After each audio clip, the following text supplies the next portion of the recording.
And many people think for some reason that if they just choose the right partner and they love each other, then it's going to be fine.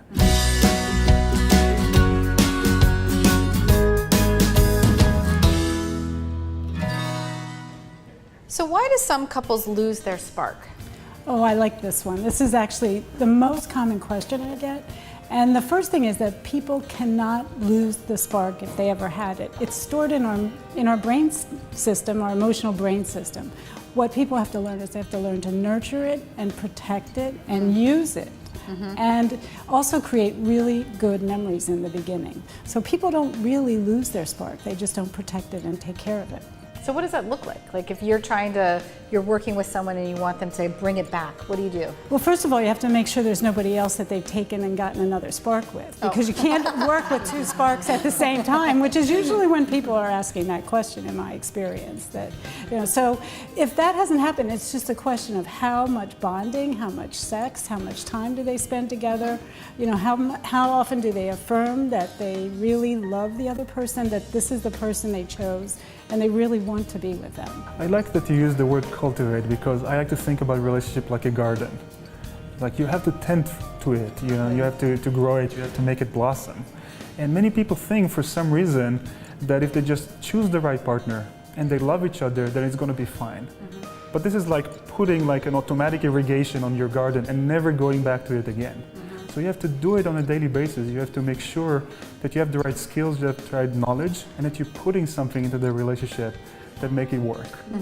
It's almost like people think they can put their relationship on hold for a few years. Right, exactly. So you leave it on hold, and then you turn towards it, and somehow it seems to have evaporated. The research really says that what happens with the erosion of bonds is that people stop turning towards each other and giving each other emotional support and that's creating that sense of emotional connection. And then they just start getting into conflict. It's like the conflict is the inflammation that comes from this sort of distance that happens in the relationship, and everybody just assuming the relationship is there and not paying any attention to it. I think also sometimes people need to go back to the way they felt about each other and what they did during their courtship when they first met. I think there has to be a good amount of time spent together, but also time apart. I think it's nice to miss your partner or have the person go do some activities or a hobby or an interest that they really like, and then they come back and they talk to you about it, and you think that they're interesting. It's not just like their identities have completely merged.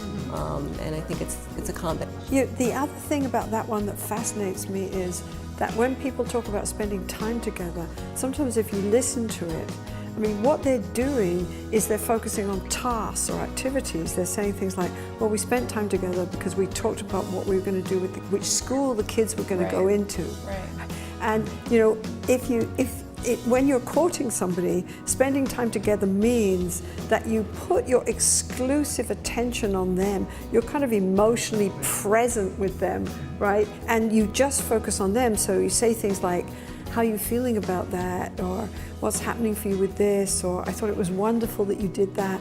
Then somehow we get to a place in our lives where we say, we did have a long talk. We had a long talk about what school Jimmy's going to go to, and are you going to take that contract, and shall we put a new piece on the house? And somehow it all becomes about business rather than about the I'm your special one.